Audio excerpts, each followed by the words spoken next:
मैत्रिणींनो नमस्कार, मी भाग्यश्री पाटील आजच्या व्हिडिओमध्ये तुमचे सर्वांचे मनापासून स्वागत करते। तर मैत्रिणींनो आपण आज स्टँड कॉलर ब्लाउजचं कटिंग बघणार आहोत कसं असेल ते। तर त्याआधी मी तुम्हाला एक गोष्ट सांगू इच्छिते, जे कोणी आपल्या चॅनलवरती नवीन असतील तर चॅनलला सबस्क्राइब करा, व्हिडिओ स्किप न करता शेवटपर्यंत बघत चला, म्हणजे जे काही छोटे छोटे पॉइंट्स क्लिअर होतात ज्याच्यामुळे तुमच्या ब्लाउजमध्ये प्रॉब्लेम येतो। आपण असे म्हणतो की थोडंफार इकडे तिकडे एखाद लाईन एवढं तेवढं झालं तर काय झालं, पण नाही, बिलकुल असं दुर्लक्ष करायचं नाही। प्रत्येक तुम्ही फिनिशिंगसाठी काहीतरी टिप्स वगैरे तुम्हाला ज्या काही पाहिजे असतील त्या मी तुम्हाला सांगते। जर का तुम्ही एक एक लाईन एवढा फरक लक्षात घेऊन घेतला तर तुमच्या ब्लाउजमध्ये परफेक्ट अशी फिनिशिंग येऊ शकते। त्यानंतर फिटिंग तर परफेक्टच येणार आहे जर का तुम्ही प्लस मायनस व्यवस्थितरित्या केलं तर।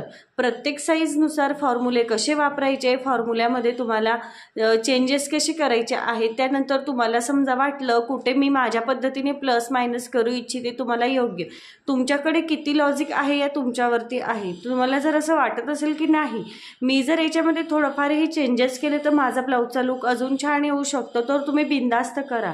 पण त्याआधी मी तुम्हाला प्रत्येक वेळेला सांगते, तुम्ही ब्लाउज समोर ठेवण्याआधी तुम्हाला एक गोष्ट क्लिअर करायची आहे, ती म्हणजे आपल्या ब्लाउजची डायग्राम। ब्लाउज आपला कसा असेल हे आपण क्लिअर केलं पाहिजे। बघा, हे आपलं शोल्डर असेल, हा मुंडा असेल, इथं आपली चेस्ट लाईन मिळते, इथून आपण मुंडा मार्क केला ही आपली चेस्ट लाईन मिळते, इथून आपण ही फिटिंग लाईन असते, ही कमरेची लाईन असते। त्यानंतर आपला जो काही ब्लाउज आहे तो बघा असा असणार आहे कॉलरवाला, समजलं तुम्हाला? हे बघा अशा पद्धतीने कॉलरचा ब्लाउज असणार आहे। स्टँड कॉलर आपला असेल तो म्हणजे पुढून आणि मागून दोन्ही साईडने आपला कॉलरचा असणार आहे। इथून आपले हुक येतील, हे बघा इथून आपला असा कॉलरचा ब्लाउज असेल पूर्ण, इथून आणि आपले हुक येतील। हा कॉलरचा ब्लाउज तुमचा लक्षात आलाच असेल डायग्राम बघून। ही आपली स्लीव्ज असेल, स्लीव्ज तुमच्या आवडीप्रमाणे शॉर्ट लॉंग कोणतेही घ्या, काहीच प्रॉब्लेम नाही, समजलं? त्यानंतर बॅकमध्ये सेम आपला असाच पार्ट येणार आहे।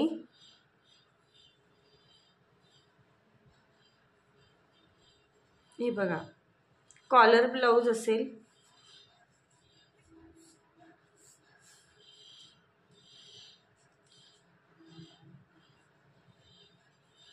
इथून हा आपला कॉलर राऊंड असेल। त्यानंतर इथं पाठीमागे आपला हा पूर्ण ब्लाउज असा बंद असेल। पण तुम्हाला समजा इथं कुठला तरी पॅटर्न घ्यायचा असेल, जसं आपण बोटनेक मध्ये घेतो ना तसा पॅटर्न तुम्ही इथं घेऊ शकतात, समजलं? पण तुम्हाला व्यवस्थित काळजीपूर्वक पॅटर्न क्रिएट करायचा आहे। त्यानंतर ही आपली स्लीव्ज असेल। तर अशा पद्धतीने तुम्हाला कुठला तरी ब्लाउज तुमचं तुम्ही जेव्हा कटिंग स्टिचिंग करायला घेताना तेव्हा तुम्हाला अशा पद्धतीची डायग्राम तुमच्या समोर असायलाच हवी। तर कुठला ब्लाउज आहे? Stand collar. स्टँड कॉलर म्हणजे पूर्ण असा कॉलर असेल, तर ह्या पद्धतीचा ब्लाउज आपण बघणार आहोत स्टँड कॉलरचा। तर तुम्हाला डायग्राम बघून लगेच लक्षात येतं की हो आमचा ब्लाउज अशा पद्धतीचा असणार आणि अशा पद्धतीने आमचा ब्लाउज तयार होणार आहे। तर केव्हाही तुम्ही जर का फॅशन डिझायनिंग फील्डमध्ये गेलात ना तर तुम्हाला समजेल की पहिले आपण डोळ्यासमोर आणायचं असतं की माझं बनणारी जी काही वस्तू आहे, जे काही मी आता याच्यामधून पॅटर्न बनवणार आहे तर ते माझं कसं असणार आहे ते डोळ्यासमोर आणायचं। ते आपण एखाद्या नोटबुकवरती किंवा अशा पेजवरती तुम्ही ते ड्रॉइंग करा, ड्रॉइंग काढून बघा। त्याच्यात तुम्हाला कुठला तरी समजा आता वेगळ्या वेगळ्या कलरमध्ये ॲड करायचं आहे किंवा तुम्हाला ब्लाऊजमध्ये कुठले कुठले पॅचेस ॲड करायचे आहेत, वर्क वगैरे करायचं असेल तर कशा पद्धतीचं ब्लाऊजमध्ये लुक तुमचा येणार आहे हे तुम्ही तुमच्या पद्धतीने क्रिएट करू शकतात। हे लॉजिक तुमच्याकडे असलं तर तुम्ही हवा तसा पॅटर्न तुम्ही घरच्या घरी क्रिएट करू शकतात, समजलं? तरी हे गोष्ट तुम्हाला लक्षात घ्यायची आहे। तर एवढं मी तुम्हाला हे आता प्रत्येक व्हिडिओमध्ये सांगत असते की ही डायग्राम आपली महत्त्वाची का आहे ते। चला तर आता आपण व्हिडिओला सुरुवात करूयात। व्हिडिओला सुरुवात करण्याआधी तुम्हाला जर का ब्लाऊज पेपर पॅटर्न ज्यांना कोणाला हवे असतील तयार, ब्लाऊज पेपर पॅटर्नने ब्लाऊज परफेक्टच बसतो, त्यानंतर ब्लाऊज पेपर पॅटर्न कसे वापरायचे याचा व्हिडिओ पण तुम्हाला मिळतो, कटिंग आणि स्टिचिंगचा व्हिडिओ पण मिळणार आहे, समजलं. त्यानंतर तुम्हाला सगळे पॉईंट्स तिथं क्लिअर होतात की पेपर पॅटर्न ब्लाऊज पीसवरती कसे ठेवायचे. तो मी समजा तुम्हाला 34 साईजचा ब्लाऊज दिलेला आहे, पण कस्टमरकडून तुम्ही मेजरमेंट घेतलं 34 साईजचं, तर पॅटर्ननुसार त्या साईजनुसार पॅटर्ननुसार त्या साईजच्या पद्धतीने तुम्ही कटिंग कशी करू शकतात, कसे ॲडजस्ट करायचे, उंची वगैरे काही तुम्हाला तुमच्या पद्धतीने प्लस मायनस करायचं असलं तर ते कसं करायचं, हे सगळं तुम्हाला क्लिअर होतं, व्हिडिओ मिळतात. तर ज्यांना कोणाला ब्लाऊज कटिंगसाठी पेपर पॅटर्न हवे असतील त्यांनी स्क्रीनवरती नंबर दिसेल त्या नंबरवरती मेसेज करायचा आहे. ब्लाऊज पेपर पॅटर्नचे रिव्ह्यू पण मी तुम्हाला शेअर करेल. जेव्हा तुम्ही मला मेसेज कराल तेव्हा तुम्हाला रिव्ह्यू मिळतात की आपले ज्यांनी ब्लाऊज पेपर पॅटर्न वापरलेले आहेत त्यांना ब्लाऊज फिटिंगला कसे बसले, त्यांचे फीडबॅक मी तुमच्यासोबत शेअर करेल. क्लिअर आहे. तर ज्यांना कोणाला हवे असतील त्यांनी मेसेज करायचे आहेत. ब्लाऊजचे चार्ट्स आणि नोट्स ज्यांना पाहिजे असतील त्यांनी पण त्याच नंबरवरती मेसेज करून घ्यायचे आहेत. चला तर आता आपण व्हिडिओला सुरुवात करूया. जे पण आपलं मेजरमेंट असतं ब्लाऊजचं, तर ब्लाऊजचं माझं पूर्ण मेजरमेंट आहे. शोल्डर आहे माझ्या ब्लाऊजचं 14 इंच, छाती आहे 31 इंच. बघा असं ऑड माप आलं तेव्हा काय करायचं हे पण सांगेन. वेस्ट आहे 26 इंच, 26 इंच वेस्ट आहे.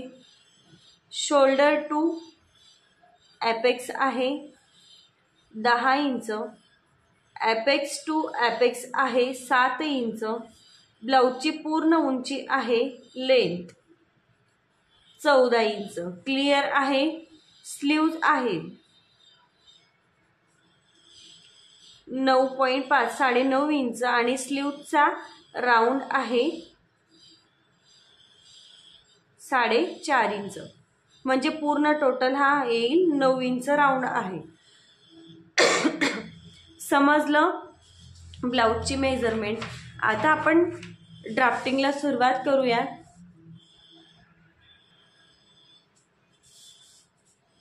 सगळ्यात आधी शोल्डर टाकून घ्यायचं असतं. जेव्हा पण आपण कॉलर ब्लाऊज आपण शिवतो तर कॉलर ब्लाऊजच्या शोल्डरमध्ये आपल्याला पहिले 1 इंच ॲड करावं लागतं आणि मग नंतर त्याला डिवाइड 2 करायचं असतं. आपण दरवेळेला कसं करतो बघा, डायरेक्टली शोल्डर असेल शोल्डरचा दुसरा भाग करतो आणि तो इथं टाकतो शोल्डर डिवाइड 2. जे पण तुमचं शोल्डर असेल त्याचं निम्म करतो. पण बघा 14 इंच शोल्डर आहे प्लस 1 इंच केलं किती मिळालं 15. नंतर त्याला डिवाइड 2 केलं किती मिळेल 7.5. इथं मी 7.5 इंचावरती एक मार्किंग करते. म्हणजेच जे पण तुम्हाला तुमचं शोल्डर असेल अंगावरून तुम्ही माप घेतलेलं असेल त्या शोल्डरमध्ये कंपल्सरी 1 इंच पहिले ॲड करायचं. समजा 13 असेल 14 असेल 15 असेल 16 असेल काही पण असेल त्याच्यामध्ये पहिले 1 इंच ॲड करायचं. जे पण तुम्हाला मिळालं 1 इंच ॲड करून नंतर मग त्याला डिवाइड 2 करायचं. क्लिअर झालं. इथून आता मी मार्किंग केलं. इथून 1 इंच डाऊन जायचं आहे. इथून 1 इंच डाऊन गेलो. इथून आता आपल्याला गळ्याची रुंदी टाकून घ्यायची आहे. जेव्हा पण तुमची छाती 28 ते 35 असेल तेव्हा तुम्ही गळ्याची रुंदी घ्यायची आहे 3 इंच. आणि जेव्हा पण तुमची छाती 36 किंवा 36च्या पुढे गेली तेव्हा तुम्ही इथं 3.25 ते 3.5 इंच इतकी गळ्याची रुंदी घ्यायची आहे. समजलं. जेव्हा पण तुमची छाती 28 ते 35 असेल तेव्हा तुम्ही 3 इंच इथली गळा रुंदी घ्यायची. जेव्हा पण तुमची छाती 36 किंवा 36च्या पुढे प्लस असेल तेव्हा तुम्ही 3.25 ते 3.5 इंच इतकी घेऊ शकतात. समजलं. हे पॉईंट तुम्ही लक्षात घ्यायचे आहे. इथून एक मार्क केलं. इथं आपलं 1 इंच डाऊन गेलो. आता हे दोन्ही मार्किंग आपण जोडून घ्यायचे. स्टँड कॉलर ब्लाऊज आहे पद्धत सेम वापरायची. कुठल्याही पद्धतीने चेंजेस करून घ्यायचे नाही. जसं सांगितलं तसं फॉलो करायचं. आता मुंडा मार्किंग करायचा आहे. मुंडा मार्किंगसाठी फॉर्म्युला असेल छाती डिवाइड 6 प्लस 1 इंच. तर छाती आहे 31 इंच. 31ला डिवाइड 6 केलं is equal two plus 1 inch त्याच्यात ॲड करायचं. किती मिळेल 6.16. म्हणजे 6 इंच आणि त्यावरती एक लाईन इतकं एक मार्किंग करायचं.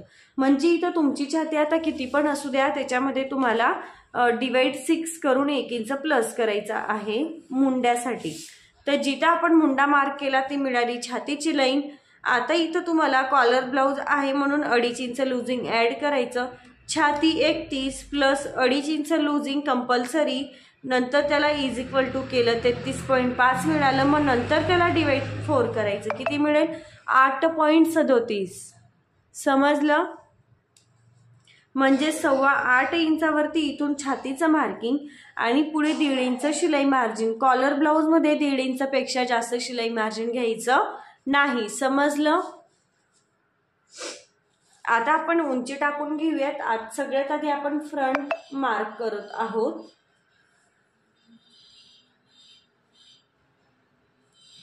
या क्रॉस लाईनचा सेंटर घ्यायचा. सेंटर वरती टेप ठेवायचं. इथून आता शोल्डर टू ॲपेक्स आहे 10 इंच. अर्धा इंच प्लस केलं. 10.5 इंचावरती एक मार्किंग केलं. ब्लाउजची उंची आहे 14 इंच. तर त्याच्यामध्ये 1.5 इंच प्लस केलं. किती मिळेल? 15.5 इंच. फ्रंटमध्ये कंपल्सरी 1.5 इंच लुझिंग ऍड करायचं आहे. सॉरी, उंचीमध्ये 1-1.5 इंच प्लस करायचं आहे. म्हणजे तुमची ब्लाउजची उंची कमी होणार नाही. कॉलर ब्लाउज मध्ये आपल्याला उंची जास्त घ्यावी लागते, याची सगळ्यांनी काळजी घ्यायची. हा शोल्डर टू ॲपेक्स आहे, तिथं पण एक लाईन मार्क केली. आता मुंड्याला आकार देऊन घेऊयात. सगळ्यात आधी हा मुंडा आणि छातीची लाईन यांचा सेंटर घ्यायचा. 3 इंच आला. तुम्हाला नाही समजलं तर तुम्ही इथून असं टेप फोल्ड करा. जेवढं आलं तेवढं. बघा माझं तेवढाच आलेला आहे. इथं तुम्ही जेवढं शोल्डर मार्क केलेलं असेल ना टोटल 1 इंच प्लस करून, हे बघा 7.5 इंच, त्याच्यामधून 1 इंच मायनस करायचं आणि मध्यावरती मार्किंग करायचं. आता इथं जेवढं आपण मार्क केलं त्याच्यात अर्धा इंच प्लस करायचं आणि छातीच्या लाईन वरती मार्किंग करायचं. इथं जेवढं मिळालं त्यामधून 1 इंच मायनस करा आणि मध्यावरती मार्किंग करा. इथं 1 इंच मायनस केलं तर छातीच्या लाईन वरती मार्क करताना फुल शोल्डर मधून अर्धा इंच मायनस करायचं. इथून आता 1.25 इंच इतकं बाहेर मग क्रॉस मार्किंग करायचं आहे. ही जी काही आपली लाईन आहे ही अशी क्रॉस जोडायची. आर्महोल कर्व घ्यायचा. मुंड्याला आकार द्यायचा. तुमच्याकडे हा कर्व नसेल ना तरी चालेल, तुम्ही हाताने पण देऊ शकता, काहीच प्रॉब्लेम नाही. तर जेवढं आपलं फुल शोल्डर आहे त्यामधून अर्धा इंच मायनस करायचं. किती मिळेल? 7 इंच. आपलं बघा इथं सेमच घेतलं गेलं होतं म्हणून असं झालं. इथून आता 1.25 इंचावरती एक मार्किंग करायचं. बघा इथं तुमचं टोटल शोल्डर जेवढं तुम्ही मार्क केलं असेल ना तर त्याच्यामधून अर्धा इंच मायनस करून छातीच्या लाईनवरती मार्किंग करायचं. फायनल मार्किंग आपलं हे असेल. इकडे लक्ष द्या, तिकडे लक्ष देऊ नका. सेमच मार्किंग झालेलं होतं त्याच्यामुळे तसं झालं. हे बघा आता मुंड्याला परफेक्ट आकार देता येईल. तेव्हा आपलं थोडं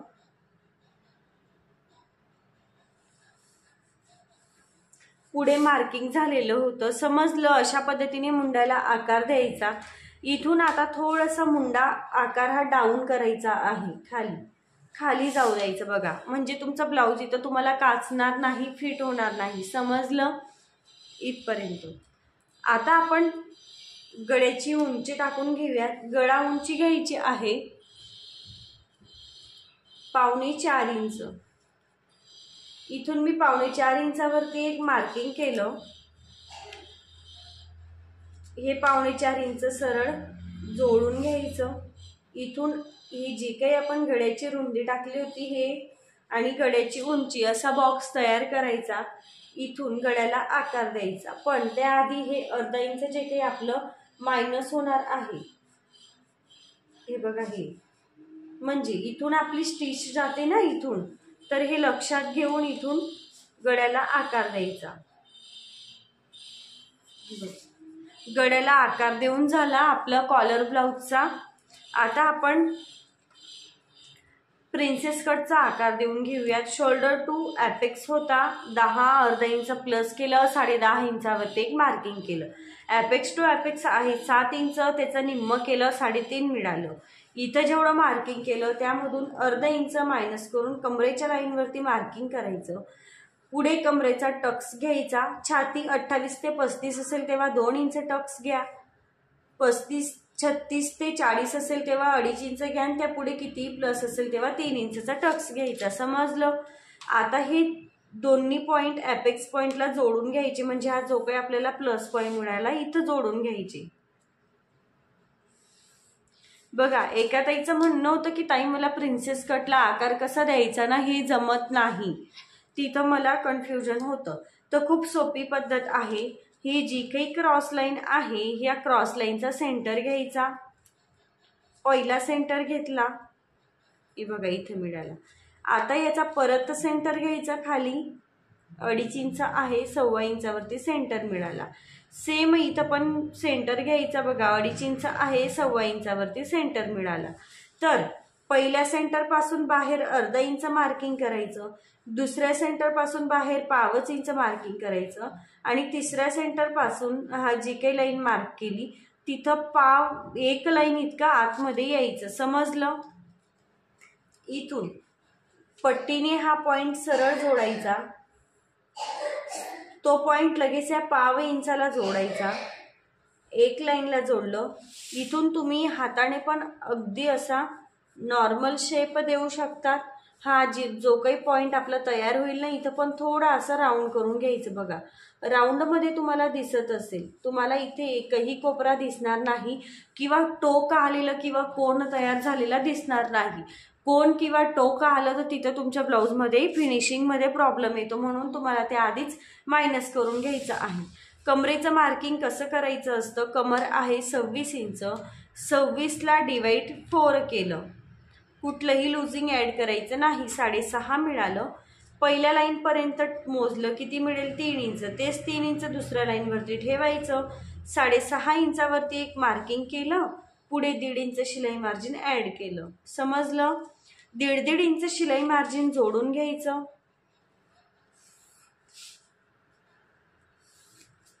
हे बघा, 1.5 इंच शिलाई मार्जिन जोडून घेतलं। आता प्रिन्सेस कट आपल्याला जोडताना कमी किंवा जास्त पडायला नको, म्हणून तो मोजून घेणे गरजेचे आहे। पहिली इकडची लाईन मोजा, किती मिळाली 5 इंच, तुमची किती पण मिळू शकते।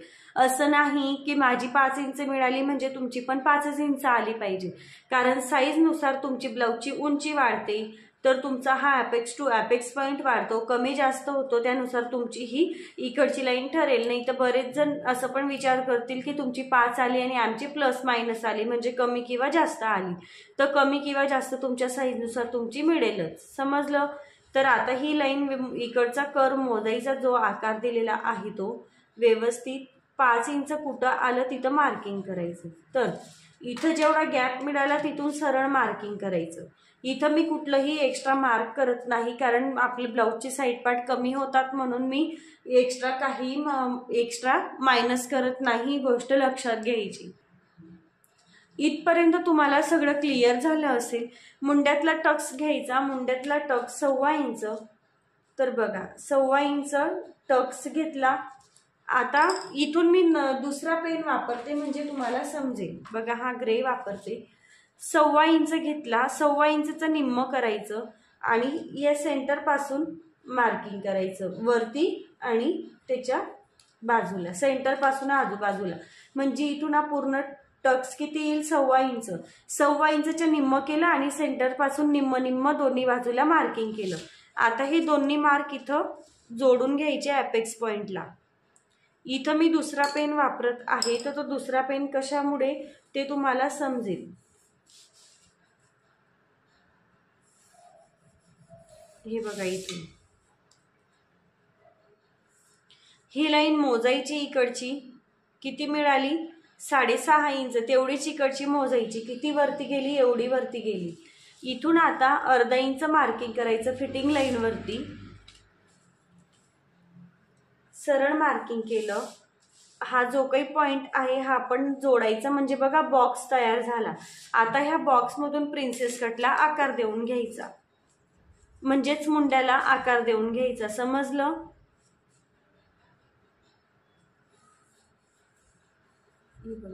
मुंड्याला आकार देऊन झाला. इथपर्यंत तुम्हाला क्लिअर असेल. ही प्रोसेस आपण नेहमी करतो असं नाही की पहिल्यांदाच केली. समजलं? तरी पण मी दुसऱ्या पेनने दाखवलं जेणेकरून तुम्हाला गोंधळ व्हायला नको म्हणून. क्लिअर आहे कशा पद्धतीने टक्स घ्यायचा? तर आपलं ब्लाऊजचं हे काय आता फ्रंट पार्टचं संपूर्ण ड्राफ्टिंग आहे ते रेडी आहे. मुंड्यातला टक्स मायनस करायचा, त्याआधी आपण हे कट करून घेऊयात. पण हुकाय पट्टीकडे अर्धा इंच मायनस करायचं आहे, प्रत्येक मापासाठी सेम. क्लिअर आहे? मुंड्यातला टक्स कसा घेतला, कमरेतला टक्स कसा घेतला.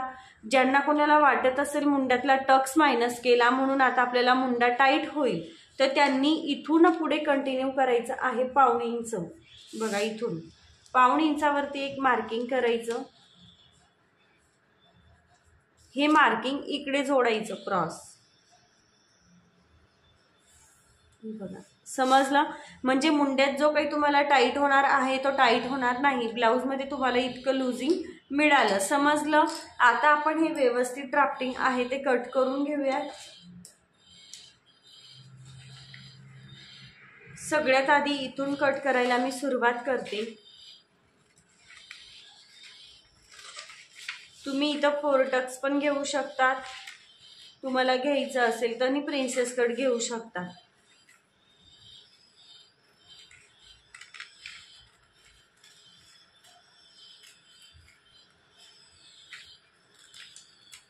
हे बघा आता इथून जर का तुम्हाला टक्स घ्यायचा असेल, एक्स्ट्रा मार्जिन घ्यायची असेल तर तुम्ही इथून कट करा. पण मला घ्यायचं नाही एक्स्ट्रा, कारण मला अजूनपर्यंत तसा प्रॉब्लेम झालेला नाही. तुमच्या स्टिचिंगमध्ये वगैरे किंवा कटिंगमध्ये काही चुकलं तर तुमचा असा प्रॉब्लेम होतो. समजलं? इथून थोडं एक्स्ट्रा कट केलं. हे बघा गळा कट करायचा.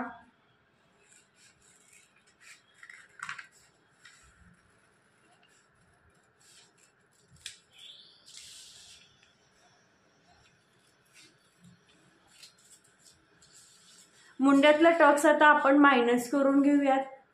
तर त्यासाठी ही इकडची लाईन व्यवस्थित अशी पकडायची, पूर्ण फोल्ड करून घ्यायची आणि दुसऱ्या लाईनवरती ठेवायची. बघा अशी, म्हणजे मुंड्यातला टक्स मायनस होतो. समजलं? हे बघा मुंड्यातला टक्स मायनस झाला तर आपला हा मुंडा इथं पुढे बरोबर कंटिन्यू झाला.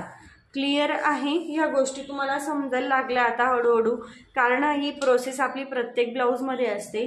फक्त जे काही आपण थोडंफार पॅटर्न चेंज केलं ना तेवढं आपलं चेंज होतं. म्हणजे समजा आता आपला कॉलर ब्लाऊज होता तर आपण शोल्डरमध्ये 1 इंच प्लस केलं. त्यानंतर कॉलर कसं जोडायचं, कॉलर कसं तयार करायचं हे सगळं पण बघूयात स्टिचिंगच्या व्हिडिओमध्ये.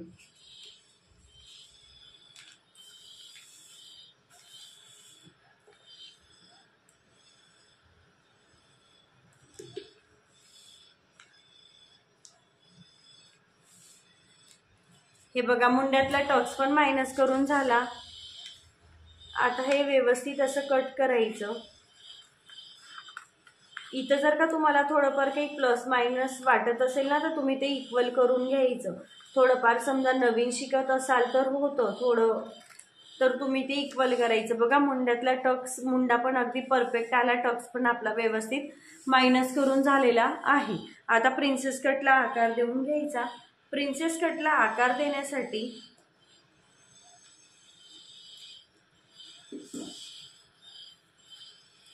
इथून अर्धा इंचावरती एक मार्किंग करायचं. ही लाईनचं सेंटर घ्यायचं ॲपेक्स पॉईंट पर्यंत. किती 6.5 आहे तर 3.25 मिळेल. किंवा टेप फोल्ड करायचा, तिथून 1/2 इंच बाहेर मार्क करायचं. तिथं 1/2 इंच बाहेर मार्क केलं. हे तिन्ही मार्क लक्षात घ्यायचे आणि प्रिन्सेस कटला आकार देऊन घ्यायचा.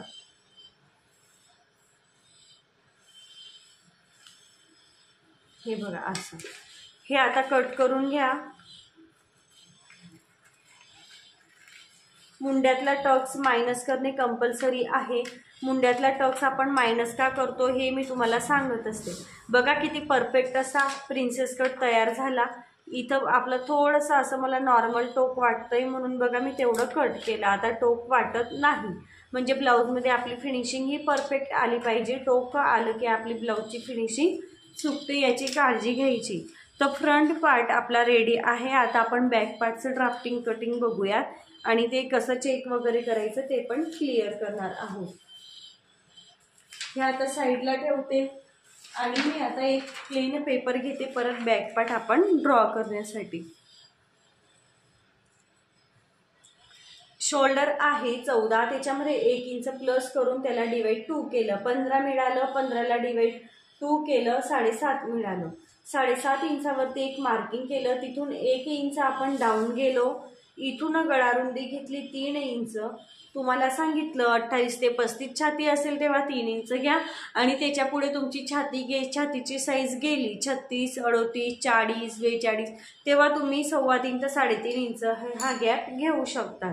समजलं तुमच्या छातीच्या मापानुसार। आता हे मार्किंग जोडून घेतले। जेवढा तुम्ही बॅकमध्ये मुंडा मार्क केला फ्रंट पार्टमध्ये तेवढाच बॅकमध्ये करा। 6 इंच एक लाईन, 6 इंच एक लाईन मुंडा कसा मिळाला समजलं। छाती जी काही असेल छातीचं माप त्याला डिवाइड 6 केलं, जे काही उत्तर मिळालं, जे काही तुम्हाला मिळालं आन्सर त्याच्यामध्ये 1 इंच प्लस केलं। हे बघ, तर जिथं मुंडा मार्क केला तिथं काय मिळते आपल्याला छातीची लाईन। छातीचं मार्किंग केलं, छातीमध्ये 2.5 इंच लूजिंग ऍड केलं, नंतर त्याला डिवाइड 4 केलं, किती मिळेल 8.37। आपल्याला फ्रंटमध्ये जेवढं मिळालं होतं तेवढंच बॅकमध्ये मिळेल। 31 plus 2.5 inch loosing add is equal to 33.5 मिळालं। नंतर मग त्याला डिवाइड 4 केलं, किती मिळेल 8.37। बघा मी बोलली पण होती तुम्हाला 8.37 इतकं आपल्याला मिळालं। तर 8.37 म्हणजे 8.25 इंच। बघा बाकीच्यांना हे कॅल्क्युलेटरचे आकडे समजत नाही, तर त्यांना समजत नसेल तर त्यांच्यासाठी सेपरेट व्हिडिओ आहे की इंच टेप आपल्याला कसा समजून घ्यायचा आहे, कॅल्क्युलेटर कसं समजून घ्यायचं, याचे दोघींचे सेपरेट व्हिडिओ आहे, तुम्ही जाऊन नक्की बघ। पुढे 1.5 इंच शिलाई मार्जिन ऍड करायचं। इथून ब्लाऊजची उंची टाकायची, ब्लाऊजची उंची जी असेल त्याच्यामध्ये 1.5 इंच प्लस करायचं।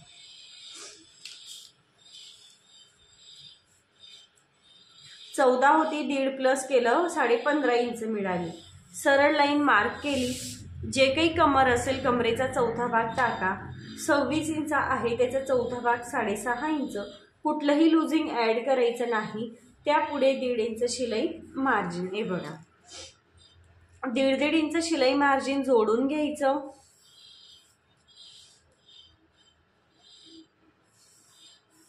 जोडून घेतलं, आता मुंड्याला आकार देऊन घेऊयात। मुंड्याला आकार देऊन घेण्यासाठी या पूर्ण अंतराचा सेंटर घ्यायचा। इथं तुम्ही जेवढं मार्किंग केलं असेल, किती केलं आहे तुम्ही, आता मी 7.5 केलं, 1/2 इंच मायनस करते, किती मिळेल 7 इंच। 7 इंच इथं आणि सेम छातीच्या लाईनवरती 7 इंच मार्किंग केलं। फ्रंटमध्ये आपण काय केलं होतं, 1 इंच मायनस केलं होतं, बॅकमध्ये फक्त 1/2 इंच करायचं। जेवढं शोल्डर असेल त्यामधून 1/2 इंच मायनस करून सेंटर आणि छातीची लाईन सेम मार्क करायचं आणि फ्रंटमध्ये जेवढं तुमचं शोल्डर इथं मार्क केलं असेल त्याच्यामधून 1 इंच मायनस करून सेंटरवरती मार्क करा आणि 1/2 इंच मायनस करून छातीच्या लाईनवरती मार्क करा। एवढंच आहे, बाकी काही नाही। गोंधळून तर बिलकुल जायचं नाही। रिपीट व्हिडिओ बघा, नाही समजलं तर मेसेज करून विचारू शकतात किंवा कमेंट करून विचारू शकतात। रिप्लाय द्यायला थोडा वेळ लागेल पण रिप्लाय नक्कीच मिळेल, सगळ्यांना रिप्लाय हा मिळतो। इथून क्रॉस मार्क करायचा आहे 1 इंच। फ्रंटमध्ये आपण किती केलं होतं, 1.25 इंच केलं होतं, समजलं। ही लाईन इथं क्रॉस जोडायची, मुंड्याला आकार द्यायचा। मुंड्याला आकार देऊन झालेला आहे। गळा उंची किती घेतली होती आपण बॅकमध्ये 4.25, पण फ्रंटमध्ये किती घ्यायची बघा मी तुम्हाला फ्रंटमध्ये किती घेतली होती 4.25, पण आता आपण बॅक पार्ट ड्रॉ करतो। दरवेळेला आपण बॅक पार्ट पहिले ड्रॉ करतो, म्हणून बॅकच पहिले येत आहे, पण आपण आज सगळ्यात आधी फ्रंट पार्ट ड्रॉ करून घेतला, काही प्रॉब्लेम नाही, असू द्या. तर इथून अर्धा इंच जे काही आपलं शोल्डर जोडण्यासाठी जाणार आहे ते अर्धा इंच मार्क करायचं.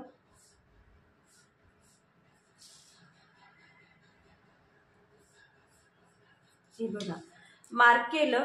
इथून आता 0.25 इतकं मार्क करायचं खाली, म्हणजे अर्धा इंच पेक्षा कमी. आणि आता हे 0.25 इथं जोडायचं. हे बघा ही जी काही आपली गळा उंची होती तिथं अशा पद्धतीने तुम्ही बॅकमध्ये आकार देऊन घ्यायचा आहे गळ्याला. आपला कॉलर नेक आहे म्हणून आपण कॉलर आहे म्हणून मागचा नेक जास्त घ्यायचा नाही. काय केलं समजलं, अर्धा इंच जे काही मार्जिन जाणार आहे शोल्डर जोडण्यासाठी ते मार्क केलं. इथून खाली 25 इतकं मार्क केलं, म्हणजे अर्धा इंचपेक्षा कमी, अर्धा इंचच्या पण निम्म केलं. फक्त 0.25 आणि गळा उंचीला ते मी आकार देऊन घेतला. कर्ने तुम्ही कर नसेल ना तर हाताने असा हलकासा गोल आकार देऊन घ्यायचा आहे. समजलं असेल तुम्हाला. आपला बॅक पार्ट सुद्धा रेडी आहे. कटिंग कशी वाटली तुम्हाला? मी खूप सोप्या पद्धतीने, मुळात ही पद्धत एवढी सोपी नाही आहे. जसं मी तुम्हाला सांगितलं खूप वेळ लागतो, पण मी तुम्हाला ती माझ्या पद्धतीने सोपी करून दाखवली. म्हणजे जे काही खूप असं किचकट आहे ते मी एवढं तुम्हाला सांगितलं नाही, ते मी माझ्या पद्धतीने तुम्हाला सोपं करून दाखवलं. मी सेम ह्याच मेथडने ब्लाऊज शिवते. मी शिकताना खूप कठीण पद्धतीने शिकलेली आहे. समजलं तुम्हाला? तर तुम्हाला अजून आपल्या सोप्या भाषेत कोणते कोणते ब्लाऊज शिकून घ्यायचे आहेत कमेंट करून नक्की सांगा. स्टँड कॉलर रिक्वेस्टेड व्हिडिओ होता, त्यांच्यासाठी स्टँड कॉलरचं आपलं कटिंग रेडी आहे. स्टिचिंगचा व्हिडिओ पण येईल, पण थोडा वेळ लागतो कारण व्हिडिओ बनवावा लागतो. त्यानंतर जास्त जर का भराभर व्हिडिओ अपलोड केले तर तुम्हाला बघणं पण, कारण प्रत्येकाला एवढा वेळ मिळत नसतो की रोजचे रोज व्हिडिओ बघतील. 1-2 दिवसाआड वेळ मिळाला तर निवांत बघतात. आणि त्यानंतर एकदमच एवढे टाकले कारण प्रत्येक ब्लाऊजची आता 4 टक झाला, प्रिन्स कट झाला, कटोरी झाला, सगळ्यांची मेथड वेगळी वेगळी आहे, तर तुम्हाला गोंधळ होईल. त्यामुळे जर का हळूहळू स्टेप बाय स्टेप गेलं तर तुम्हाला समजायला सुद्धा सोपं जाईल आणि तुम्हाला लक्षात येईल की आपल्याला कोणत्या ब्लाऊजमध्ये काय गोष्टी लक्षात घ्यायच्या आहेत, कुठं काय चेंजेस होतो, हे हळूहळू सगळं तुमचं लक्षात येणार. जेव्हा तुमच्या हाताखालून 1-2 ब्लाऊज स्टिचिंग करून जातील तेव्हा तुम्हाला ह्या गोष्टी मला सांगायची पण गरज पडणार नाही, त्याच्या आधीच तुम्ही करणार. भरपूर जण आपले व्हिडिओ बघून ब्लाऊज ट्राय करतात, त्यांना छान बसतात आणि कमेंट पण करतात. कमेंट पण नक्की बघा आणि ज्यांना कोणाला केव्हाही काही वाटलं तर तुम्ही मला नक्की विचारा कमेंट करून, तुम्हाला आन्सर मिळेल. समजलं? बॅक पार्टचं पण ड्राफ्टिंग आपलं रेडी आहे, फ्रंट पार्टचं पण. आता आपण साईड पार्ट मोजून घेऊयात. हे जे काही 1.5 इंच मार्जिन आहे ते व्यवस्थित असं ठेवायचं. हे बघा ठेवलं. इथून आता इथं जसं क्रॉस गेलं आणि खाली पण जसं क्रॉस गेलं तसं जाऊ द्यायचं. हे जेवढं क्रॉस गेलं याला सरळ जोडायचं. इथून हलकासा राऊंड शेप द्यायचा. इथून म्हणजे जास्त टोक आलेलं दिसणार नाही.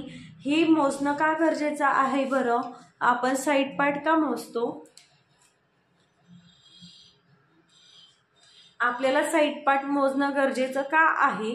तर जोडताना आपल्याला हे पार्ट कमी किंवा जास्त पडायला नको, आपली बाहीची जोड खाली किंवा वरती व्हायला नको. कारण बाहीचे जोड खाली वरती झाले, हे पार्ट कमी जास्त झाले तर आपल्या मुंड्यामध्ये गोंधळ होतो, मुंडा तुमचा चुकतो, ब्लाऊज मुंड्यामध्ये चुकतो. समजलं?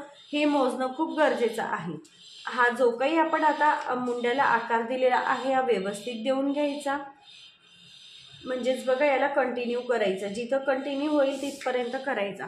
मुंड्याचा आकार पण परफेक्ट देऊन झाला, खाली पण तुमचं व्यवस्थित जॉईंट करून झालं. हे आता कट करून घ्यायचं.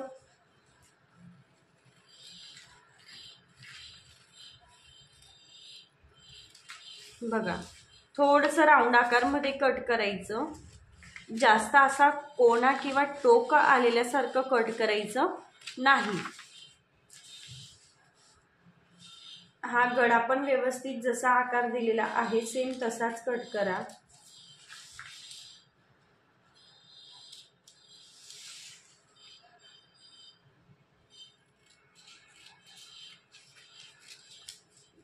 मुंडा पण व्यवस्थित कट करायचा.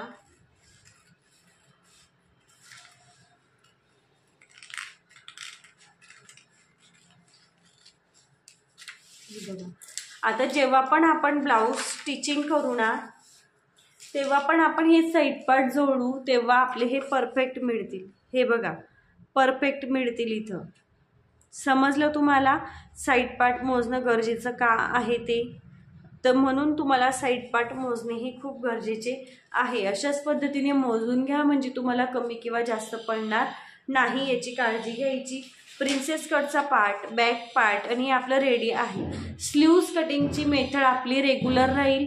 तर ज्यांना कोणाला माहिती असेल तर त्यांनी पण बघा व्हिडिओ, आणि ज्यांना कोणाला माहिती नसेल तर बाही कटिंगचे सेपरेट व्हिडिओ अपलोड आहे चॅनलवरती, की तुम्हाला कोणत्याही ब्लाऊजची, कोणत्याही ड्रेसची, कोणत्याही मापाची बाही कशी कट करून घ्यायची आहे याचे सेपरेट व्हिडिओ आपल्या चॅनलवरती अपलोड आहे. जाऊन नक्की बघा. आणि बाहीची पद्धत सेम असेल, बाहीची पद्धत चेंज होणार नाही. बाही कटिंगची पद्धत ही बदलते का? नाही बदलणार, ती सेम असेल आपल्यासाठी. सर्व ब्लाऊजसाठी, ड्रेससाठी सेम असेल, कारण आपण डायरेक्टली पॅटर्न काढून घेतलेले आहेत आणि ते पॅटर्न ट्रेस करून फक्त मागचे मुंड्याचे माप आणि पुढच्या मुंड्याचे माप हे टाकून आपण बाही कट करत असतो. म्हणून बाही कटिंगमध्ये जास्त कुठलंही लॉजिक लावायची गरज नाही.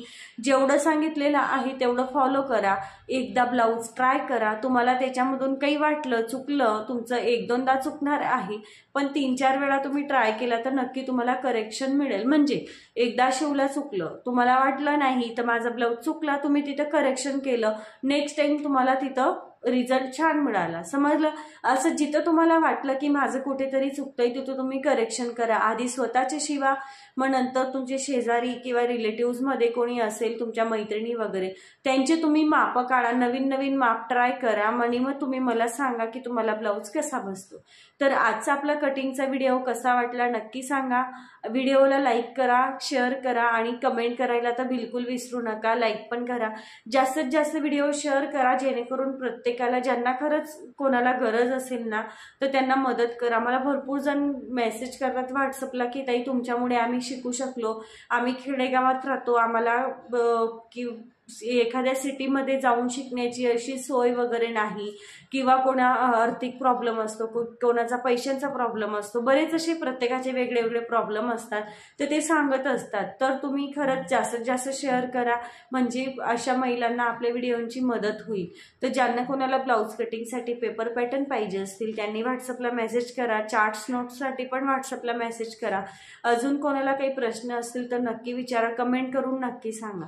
चला तर व्हिडिओ थांबवते. व्हिडिओ कसा वाटला नक्की सांगा. चॅनलला सबस्क्राईब करायला विसरू नका. सबस्क्राईब पण करा, जास्तीत जास्त शेअर करा आणि व्हिडिओ आवडला तर लाईक करा. सगळ्यांनी शेवटपर्यंत व्हिडिओ बघितला, मनापासून सगळ्यांचे आभार मानते. आजचा व्हिडिओ थांबवते आणि अशा एका नवीन छानशा व्हिडिओमध्ये लवकर भेटूया.